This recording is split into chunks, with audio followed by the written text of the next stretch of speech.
All right.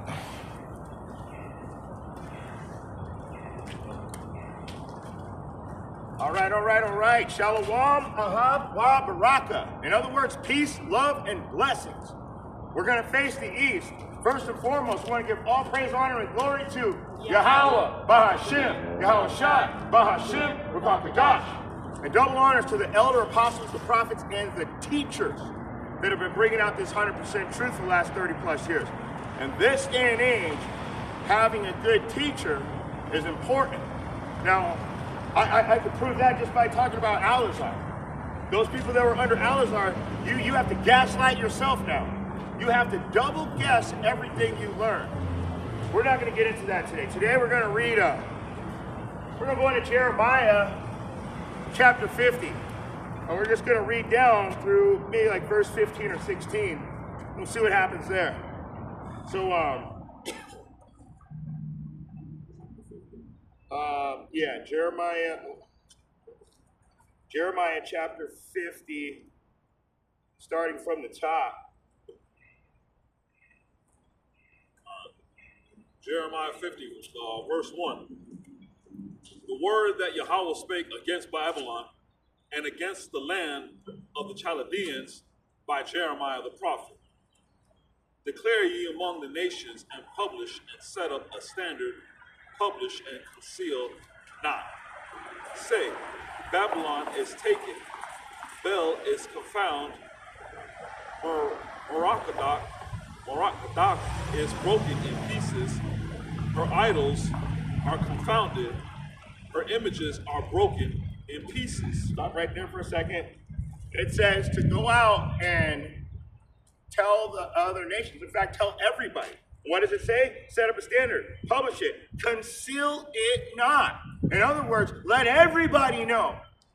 Let everybody know. Babylon is taken. You guys are just going through the motions now until it's all over. Too little, too late, bro. It's over. This place is destroyed. Let's keep going. Give me another one. Verse 4. Verse 3. For out the north there cometh up a nation against her. No, keep it going. Sorry, my bad. Which shall make her land desolate, and none shall dwell therein. They shall remove their part, both man and beast. In those days and in that time, read number 4 again. In those days and in that time, saith Yahweh, the children of Israel shall come, they and the children of Judah together, going and weeping, they shall go and seek Yahweh their God. So, let me go back to it really quick. I was going to ready to bring out a precept, but I need to go back to that first.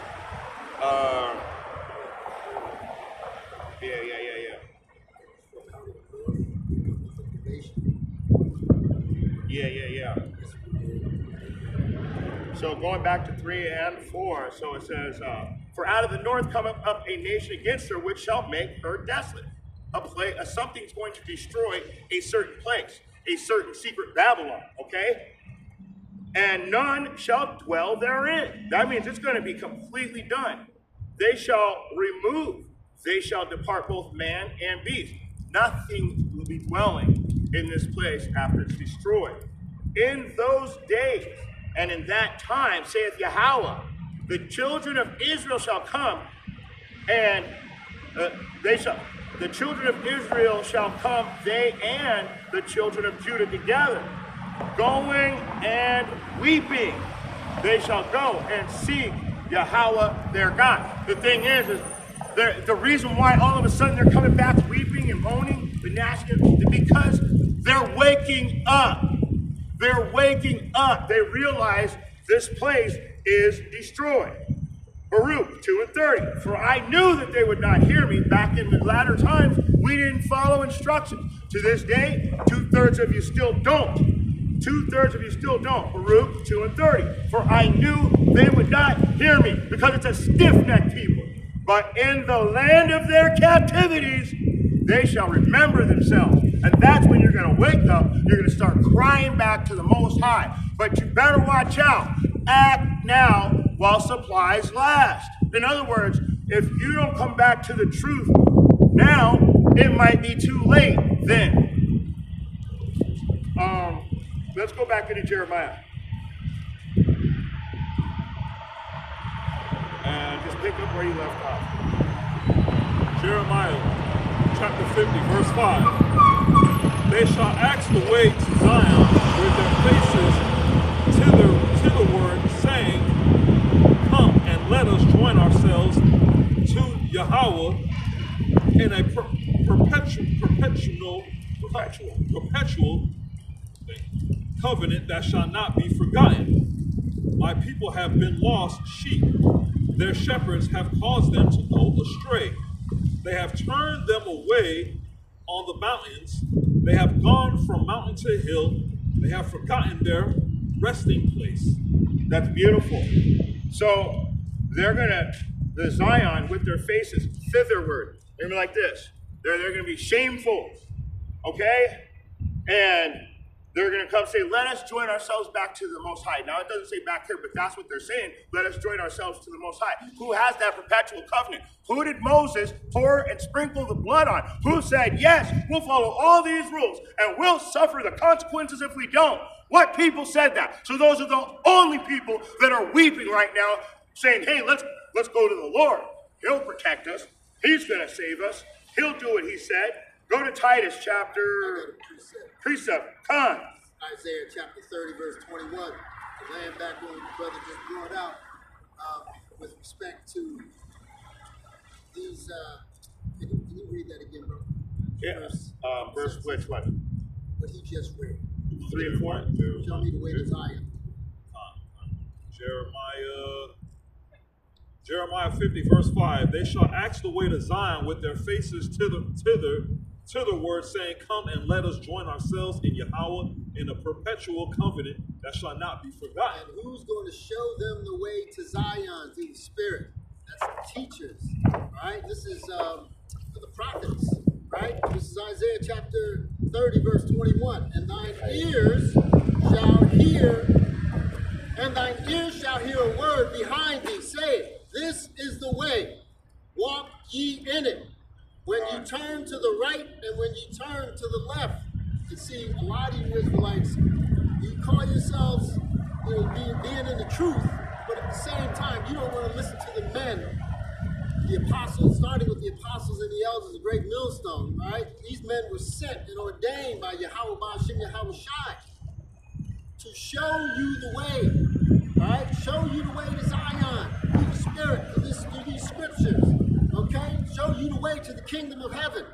All right, the kingdom of heaven, or the bridge to our salvation, is this gospel. Okay, this is how we're going to get to the kingdom of heaven. This is how we're going to usher in the return of the Lord.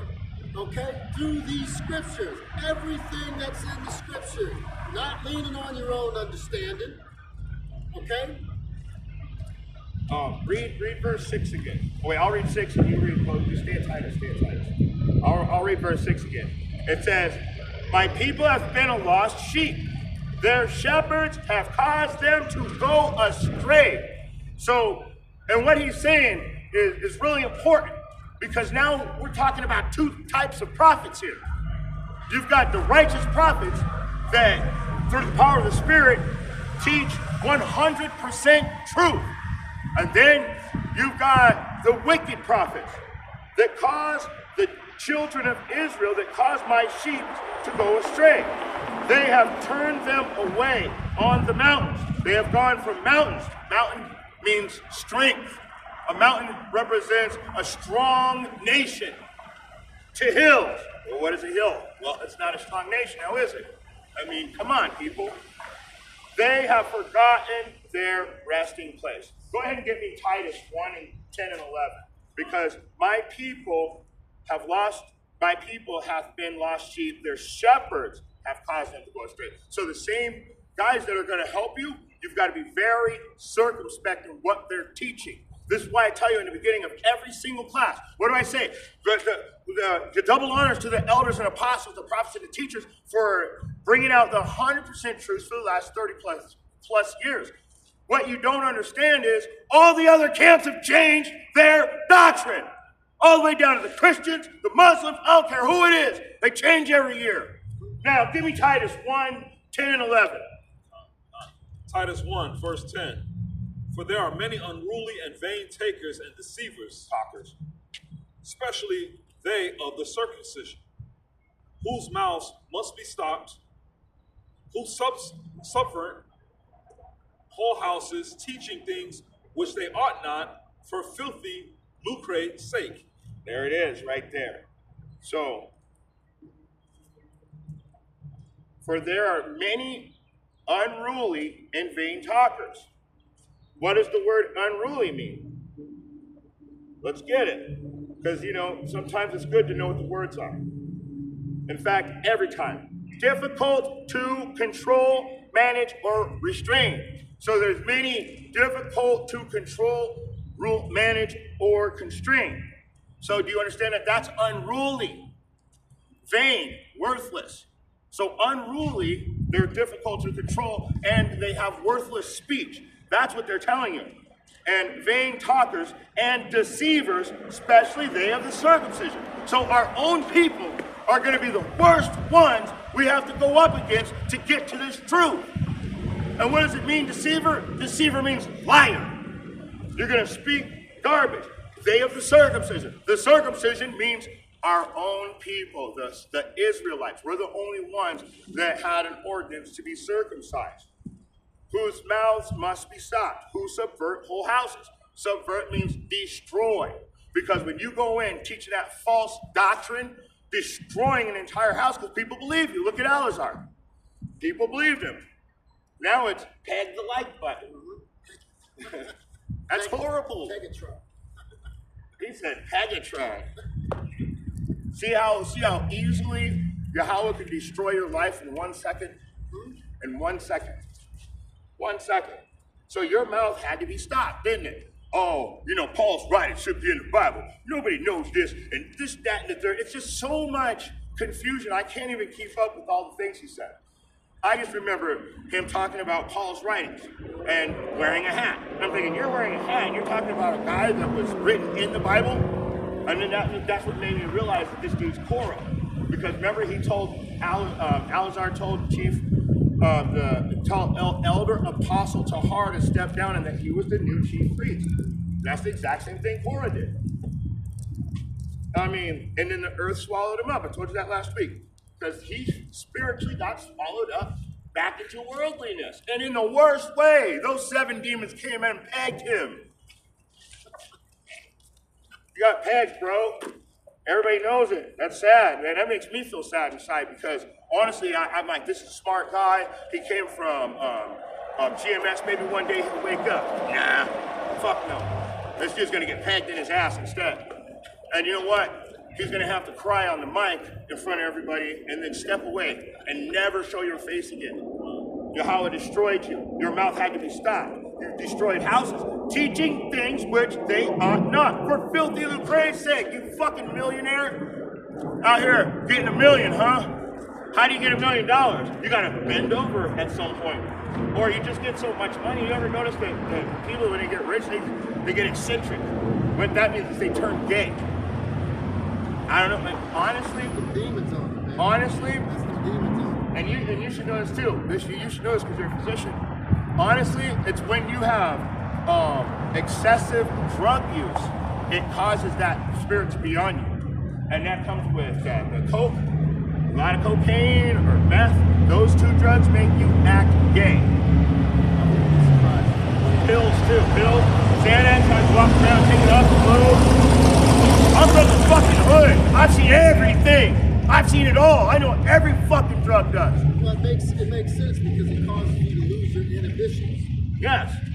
It makes you disinhibited. Alcohol and any type of recreational drug, and even prescription drugs, it does exactly that.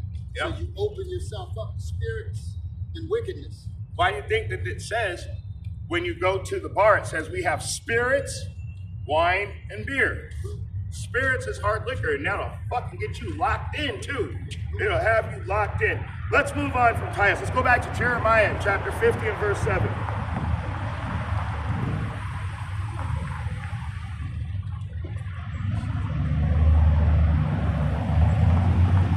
go back, remember, the mountain has been turned into a hill. Yahweh, the mountain has been turned into a hill, and they have forgotten their resting place. So we're now, what does that represent? Not knowing our resting place. It means that we're in captivity. It means that we're not in a safe area. That would have to be the captivity that we're in right now. And what does 7 say?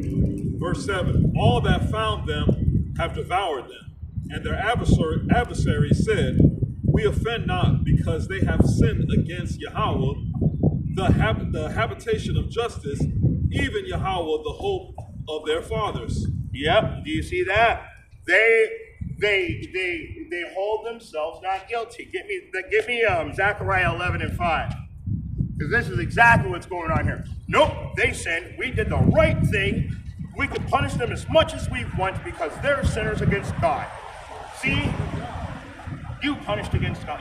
This is punishment. It's in the Bible. We're supposed to punish you. This is the book of Zechariah, chapter 11, verse 5. Whose possessors slay them and hold themselves not guilty, and they that sell them say, blessed be the Lord, for I am rich, and their own shepherds pity them not. Oh, for I am rich. How could I possibly be wrong? Look at my great blessing. But you don't even pity the children that you're destroying. But that's okay, because it lines right up with they that found them devoured them. And their adversaries, we offend not. We've done nothing wrong. You guys are the sinners. And you know what? They're half-ass fucking right, man. We have laws. We have ordinances. We have instructions to follow. And when we don't follow them, there's consequences. Just like with the traffic law. Just like any law. You break the law, you suffer the consequences. Well, the Israelites only were given laws, statutes, and commandments. And since we're breaking them, we're getting treated a certain way. So yeah, they were half-ass right, but they took it to the extreme. They weren't supposed to try and eradicate us. They wanted to wipe us off the face of the earth. Damn sure did. They came pretty close to doing that, with the northern kingdom. Obviously, it wasn't in the scripture prophecy for them to do so completely, but they came really close, very close. Yeah, and if we would have kept fighting against them and being blockheaded, because it says, hasten not in time of trouble. Be cheerful in thy low estate. It doesn't say go out, take up arms. It says the weapons of our war are spiritual weapons, not carnal. So carnal is a physical weapon. We don't have physical weapons. I'm not going to shoot you with a fucking missile launcher. I'm not going to hit you with the ICBM. I'm not going to shoot you with a gun. I'm not even going to give you a fucking Indian burn. What I'm going to do is teach this scripture, and the Most High is going to judge you. He's going to judge you. You're going to get judgment. Never, ever, ever mess with the prophets. Ever. That's the worst judgment you can receive. We do this in righteousness. We do this in sincerity. We don't take nothing from anybody. You've never seen anyone walk up here and give us a dime. This is out of pure love for the truth. Pure love for the truth. Let's keep going. Go back to Jeremiah 50 and 8. Jeremiah 50 and 8. Remove out the midst of Babylon and go forth out the land of the Chaldeans, and be as he goes before the flocks. That's beautiful. Remove out the midst of Babylon. Come out of her, my people, and be not partakers of her sin. In fact, you know what? Give me 2 Corinthians 6 and 17. 2 Corinthians 6 and 17.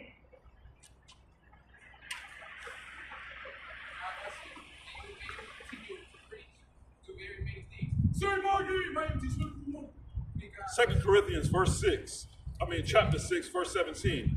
Wherefore come out from among them, and be ye separate, saith Yahweh. Wherefore come out from among them. Come out from these worldly people. Be ye separate. Be holy. Keep going. Saith Yahweh, and touch not the unclean thing, and I will receive you, and will be a father unto you, and ye shall be my sons and daughters, saith Yahweh Almighty. So we stay away from this wickedness, and guess what? The Most High is going to receive us. If we partake in wickedness, we're going to be just like Korah. The earth is going to swallow you up. Worldliness will swallow you up. It's a spiritual thing. You can always hear somebody in the background, but nobody has the truth except for us. Call Halaya Yamla, Yahweh, Bahashim, Yahweh Shai, Bahashim, Rukwakadash. The real name. That's the real name. That's the real name. We don't fuck around no fake name. We don't do that around here. Jeremiah chapter 50 and verse 8. Remove out the midst of Babylon and go forth out to the land of the Chaldeans and be as the goats before the flocks. Verse 9. For lo, I will... Wait, hold on. Let's get that. Because he said, remove out of the midst of Babylon and go forth out of the land of the Chaldeans. The Chaldeans spiritually are the Edomites. We're going to prove that in a little while. But those are the Edomites. So we need to come away from these Edomites. They're like roaches. They're an infestation. They're all over the world now. They're everywhere. Every time they set up a base somewhere, they stay in that place forever. Let's get a precept. Let's go to Isaiah 48 and 20.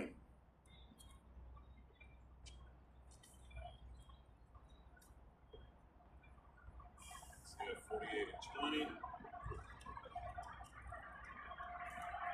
And it reads, Go ye forth of Babylon, flee ye from the Chaldeans with a voice of singing, declare ye. Tell this, utter it even to the end of the earth. Say ye that Yahweh has redeemed his servant Jacob.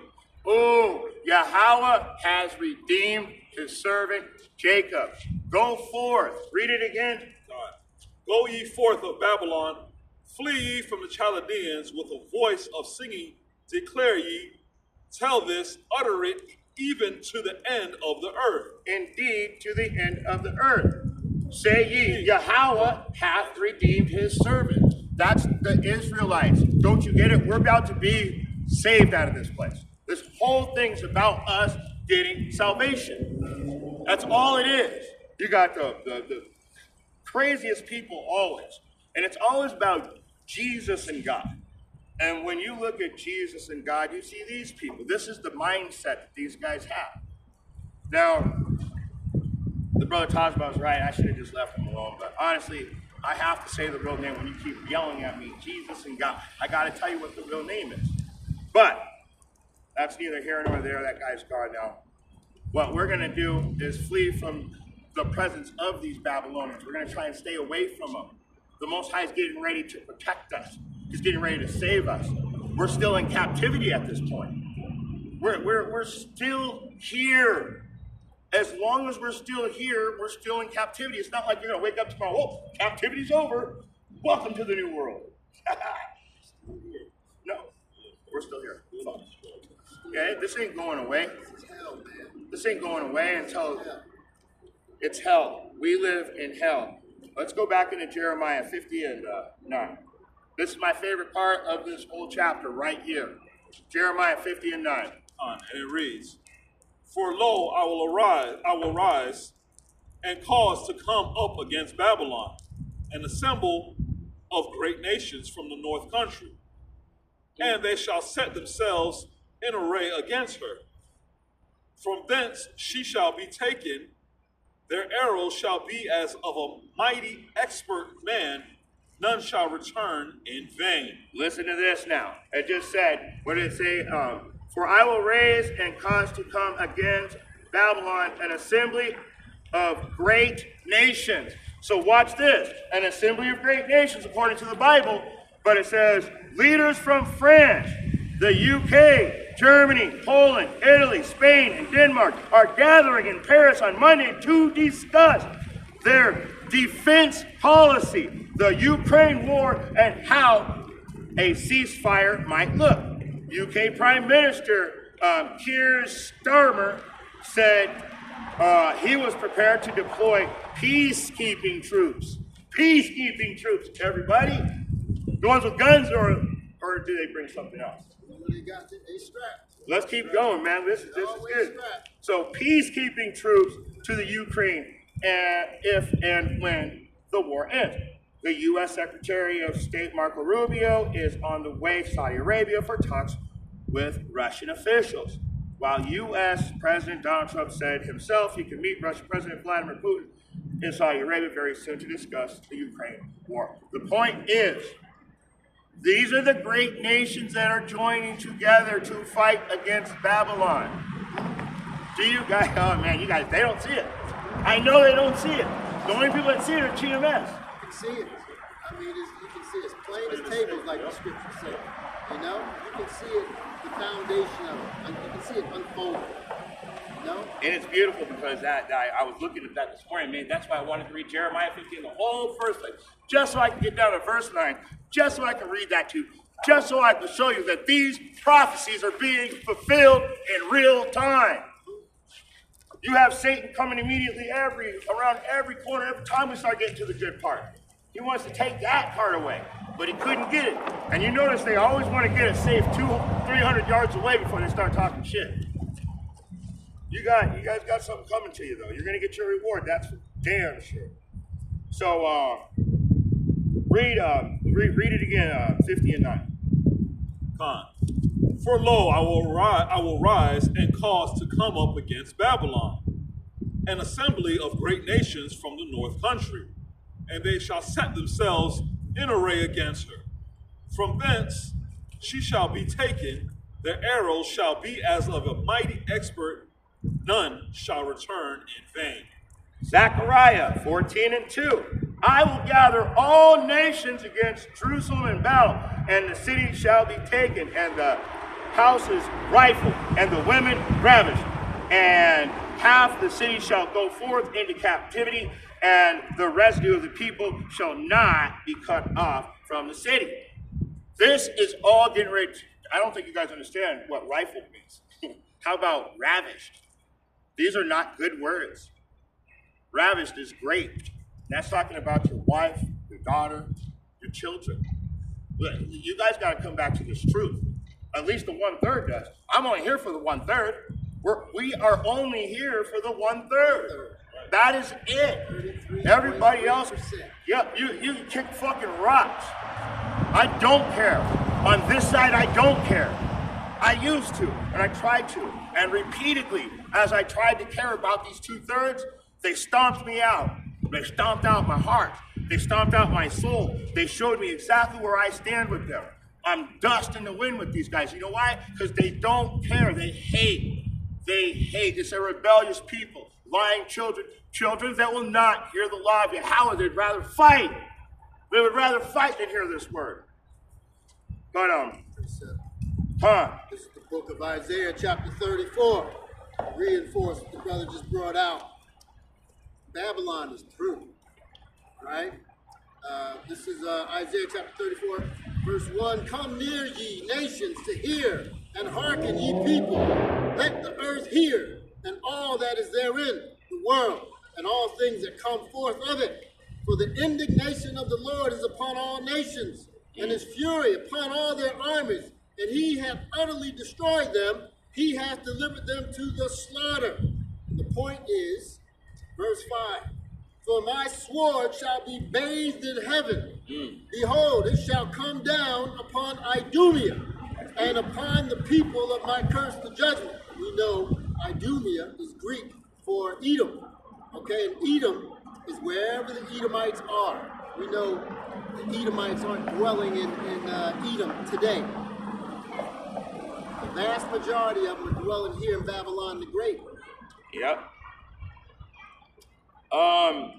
In fact, I just thought of another precept. I'll just get it real quick. Isaiah chapter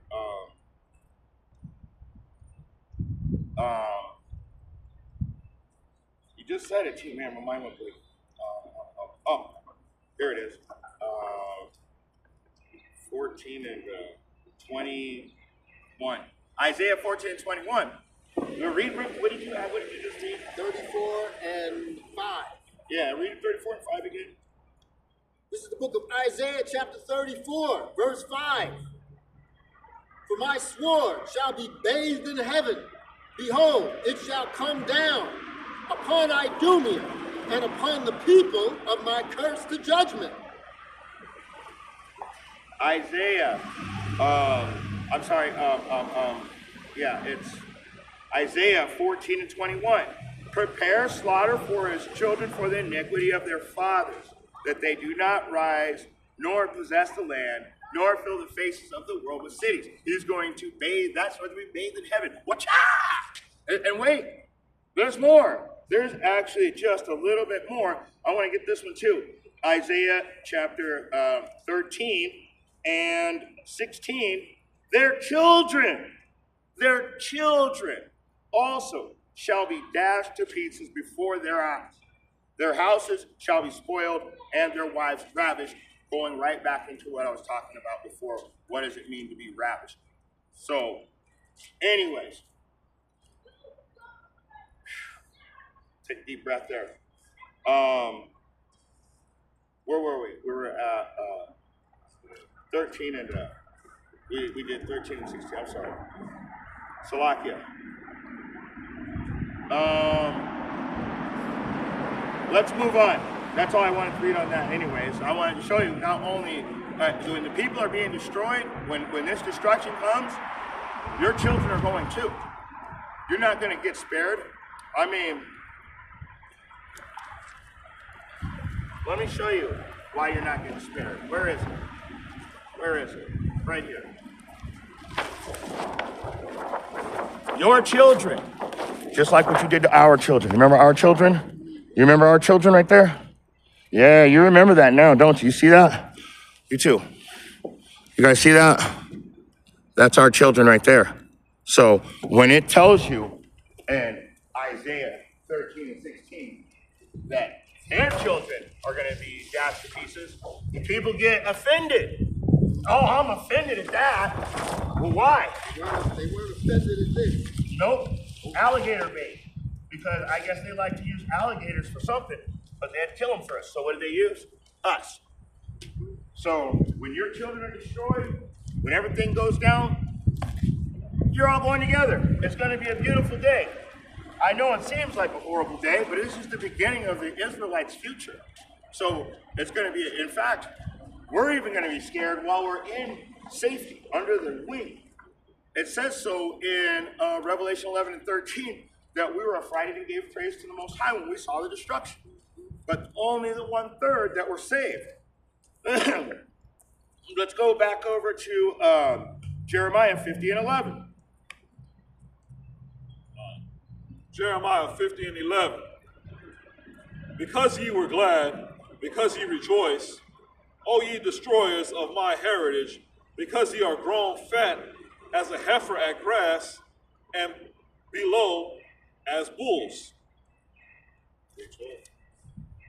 Read that again, I'm sorry. Verse 11, Jeremiah 50. Because ye were glad, and because ye rejoiced, O ye destroyers of my heritage, because ye are grown fat as a heifer at grass, and below as bulls. Because you were glad. What were they glad about? They were glad about destroying us. That goes into Revelation 11 and 9 and 10. Well, we lied dead in the streets for 3.5 days while the people rejoiced over us. Why? Because the two prophets tormented them, the northern and the southern kingdom. So when they were finally able to take us down, yeah, they were glad and they rejoiced. And you were destroyers of mine heritage. We're the heritage. Our culture, our customs, our way of life, our laws, our ordinances, our statutes, our commandments, that's our heritage. That's what got destroyed. That's what he means by that. You destroyed our culture completely. Because ye are grown fat as the heifer at grass and bellow as bulls. So it's saying that you guys got rich off of our backs, honestly. Everything you've got is from us. This whole kingdom, all these buildings, everything you see around you was built by me and my brothers. Let's keep going. You know what?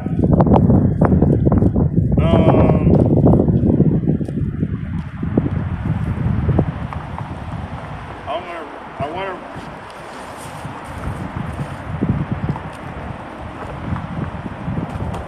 read. Keep reading. Jeremiah 50, verse 12. Your mother shall be sore confounded. She that bare you shall be ashamed. Behold, the hindermost of the nations shall be a wilderness, a dry land, and a desert. Keep going. Because of the wrath of Yahweh, it shall not be inhabited, but it shall be wholly desolate. Everyone that goeth by Babylon shall be astonished and hiss at her plagues. You see that? It's going to be so bad. People are going to be like, whoa. They don't even want to, like, when they see it, they're going to be astonished. So, let's find out what that word means. Let's look it up real quick. They will be, when they see this, they are going to be astonished. Where is it?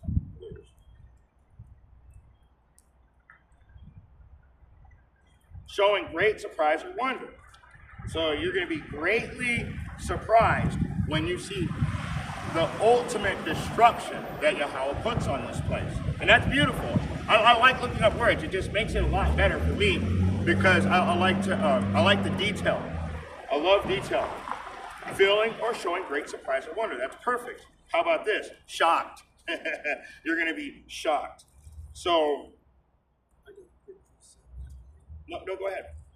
And this was to reinforce what you were saying about the nations rejoicing at our fall. In the book of Revelation, chapter 11.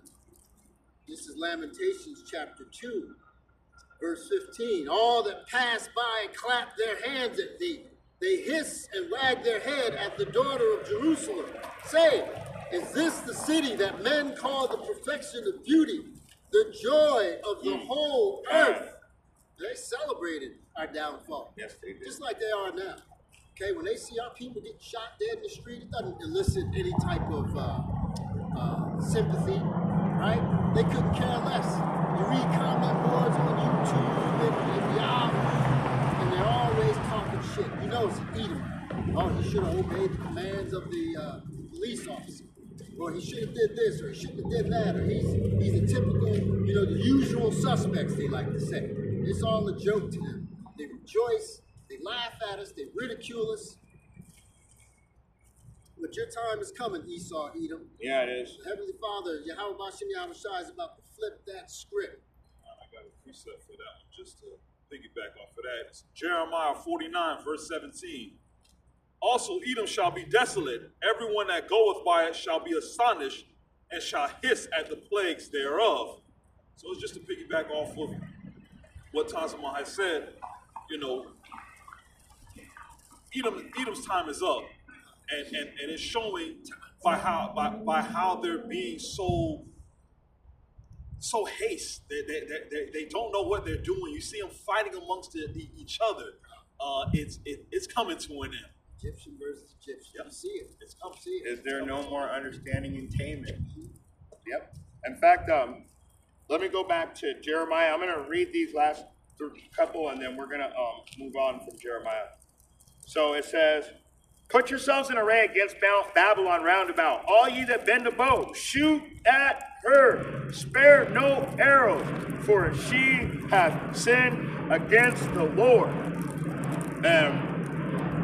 That's that nuclear destruction that's coming. That is literally our nuclear destruction. In fact, Revelation 11 and I think 14, the second woe has passed, and the third woe cometh quickly. That's right now. We're living that right now. We're showing you the paperwork. We're showing you the receipts. We're showing you that they're having discussions on how the next phase of this war is going to take place. You got to remember, they're not going to stop fighting. There's too much money to be made when there's war. War equals money. In fact, let me keep reading. Shout against her round about. She has given her hand, her foundations are fallen, her walls are thrown down, for it is the vengeance of Yahweh. Take vengeance upon her as she hath done. Do unto her. Prepare slaughter for the children for the iniquity of their forefathers. It's that simple. Right now, guess what we're doing? This is a spiritual warfare, like I said earlier. Our weapons of war are not carnal, but spiritual. So what are we going to do? We're going to shout against her. And what does that mean? We're going to prophesy. We're going to bring in these end-time prophecies. That's what we do. That's our job. Our job's almost over. And when my job is done, and Tasman's job is done, and Takanan's job, we have the same name, Yakanan and Takanan. Sounds very similar. Very similar. But when our job is done, Adonai, when our job is done, we're not going to be here anymore. And then you guys are going to be searching for this word. And you're going to be wondering, what happened to those guys? Remember they were talking on the streets? All these things are how I just remember seeing something about this. What happened to them? We're gone. We're going to be gone at that time because that means it's too late. When you don't see us anymore, that's when you know it's too late. There is no more turning back. And also,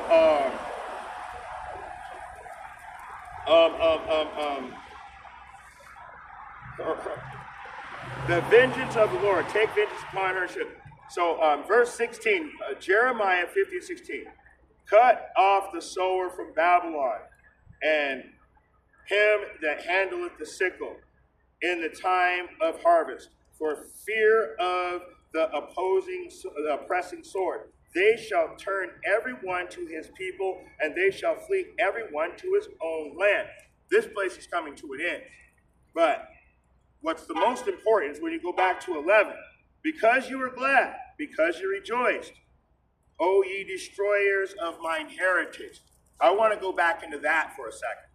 Because he said, because of the way you handled yourself, what's going to happen to you? You're going to get judgment. Go to Obadiah, chapter 1.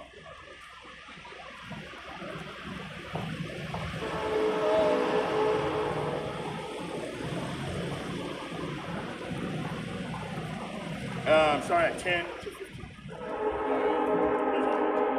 10 to 15. Obadiah 1, verse 10. For thy violence against thy brother Jacob, shame shall cover thee. Thou shalt be cut off forever. In the day that thou stoodest on the other side, in the day that the strangers carried away captive, his forces and foreigners entered into his gates and cast lots upon Jerusalem, even though waste as one of them. Because ye rejoiced, you were as one of them. Keep going. But thou should not have looked on the day of thy brother in the day that he became a stranger. Neither should you have rejoiced over the children of Judah in the day of their destruction. Neither should you have spoken proudly in the day of distress. Thou should not have entered into the gate of my people in the day of their calamity. Yea, thou should not have looked on their affliction in the day of their calamity, nor have laid hands on their substance in the day of their calamity. Verse 14, neither should thou have stood in the crossways to cut off those of his that did escape, neither should thou have delivered up those of that did remain in the day of distress. Hold on for a second. What is calamities were? Let's see if there's a good.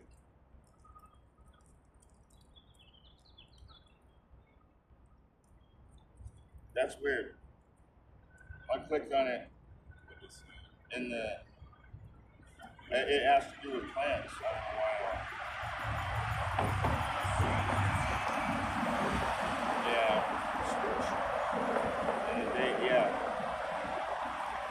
It's not giving me that, though. It's giving me all these different extinct plants. An event causing great and often sudden damage or distress, a disaster. There it is. Calamity. Say that again. Calamity. Calamity. An event causing great and often sudden damage or distress, a disaster. So in the day of their disaster, in the day of their sudden distress, in the day of their damage, that's what he's saying. You look on their affliction in the day of their distress. I mean, you should have not looked on them in the day of their damage, in the day of their distress. So that's what calamity means. It's saying you shouldn't have been doing these things. Here's a biblical definition. Perfect. In the Bible, calamity refers to a great misfortune or disaster, often seen as a consequence of sin or as a test of faith, and can include natural disasters, plagues, or other forms of suffering. That's what we need. So that's what a calamity is. So in the day of our calamity. So, okay, now read verse 14 and 15. Neither shalt thou have stood in the crossway to cut off those of his that did escape.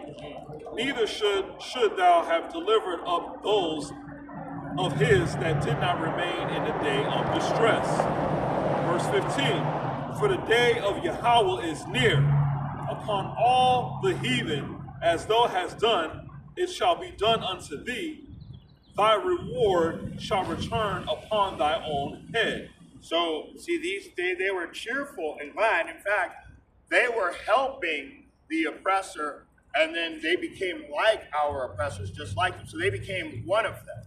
That's what they did in the day of our calamity. So if you're wondering, why do we keep saying, well, these Edomites are going to go down and all these other nations? If you go through this Bible, you will see that we have been in captivity to every single nation under the earth. On earth, I mean. We have, under the sun, on earth. We have been captive to every single nation. You guys don't want this to be real because it shows that you are going to have a punishment. Yes, you're going to have to pay. We say it every week. You're sitting at the table and the bill's coming and everybody's looking at each other. Who's going to pay for this? Well, you all are going to pitch in. You're all going to pitch in, so you're going Dutch. With this bill, Jack. And that's your judgment. You're going to be rewarded for what you have done to the children of Israel. And just earth itself. I mean, you didn't just try to destroy us. You're trying to destroy this whole place. We're just part of it. We're the main course of destruction. Don't get me wrong.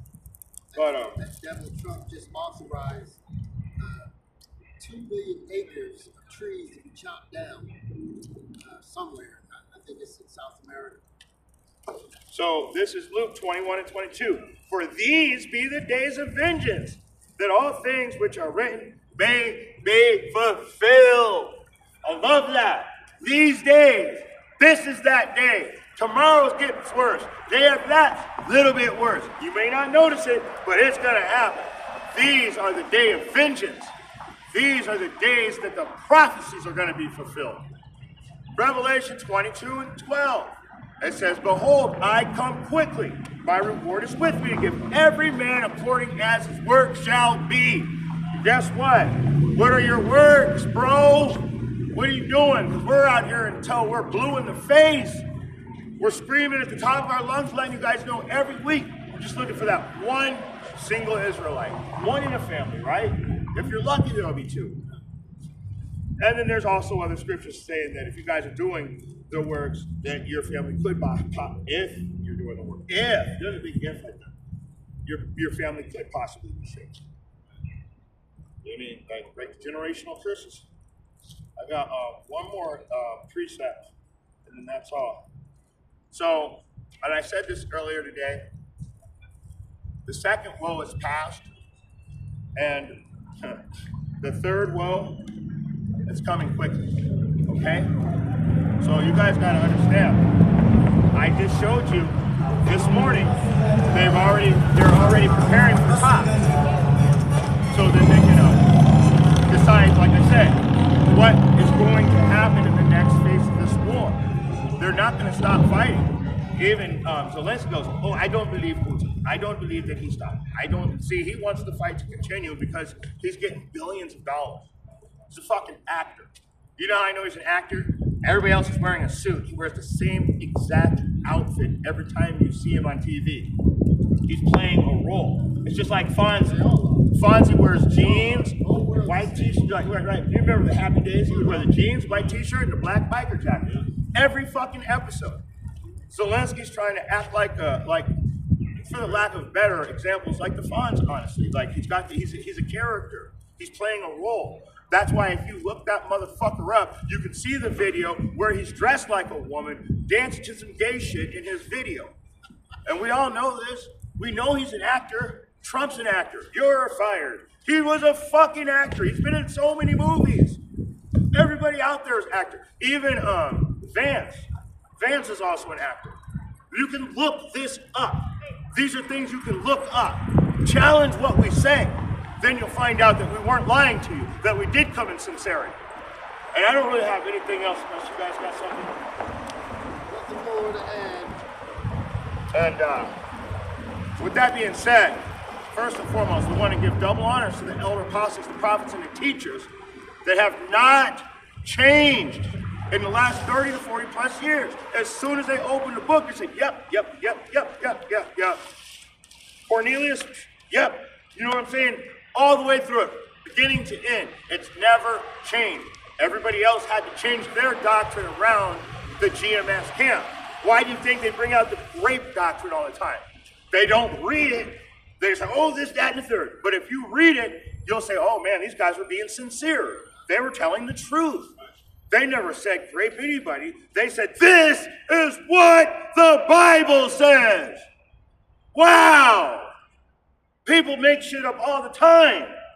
But I'm going to tell you right now, every single one of those people that have come against Elder Apostle Tahar has had some kind of, what is that called?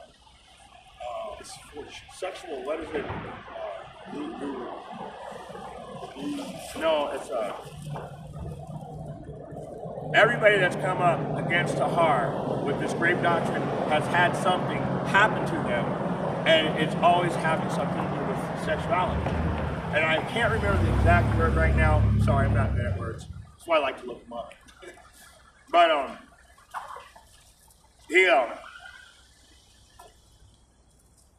everybody that has said something about Tahar has gone down. Polite's in prison for rape on a child who was like 12 years old. Imagine that, right? Alazar, Peggy, we all know about him now. And everybody else that keeps saying, yeah, they're already saying that Nate likes that too. Nate had to put up a video saying, I don't like that. I'm not. Lasciviousness. That's what it's sexual lasciviousness. Yes, lasciviousness. They're very lascivious. But anyway, we're going to face the east, and we want to give all praise, honor, and glory to Yahweh, Ba'Shem, Yahushai, Ba'Shem, Ruach Kadosh. I want to, like I said, double honors to the elder apostles for leading us in the right direction. For all these years in that right direction, it means a lot in these last days because you can see all the other camps crumbling, but they're still talking about GMS. GMS is still the bad guy. Don't listen to GMS. In fact, you can tell who's taking a bag because they'll all join together, even though they're wrong. But come on over here. We're both wrong together. But GMS is worse. They may not have done anything, but they're worse. But everybody else is getting $1 million to not say Yahweh. That makes no sense. Does that make sense to you? You can't say the correct name, but you can't say the name, but you got all the fame. Look at us. We can say the name. We ain't got shit. I like it that way. Let's keep it that way. That being said, Shalom.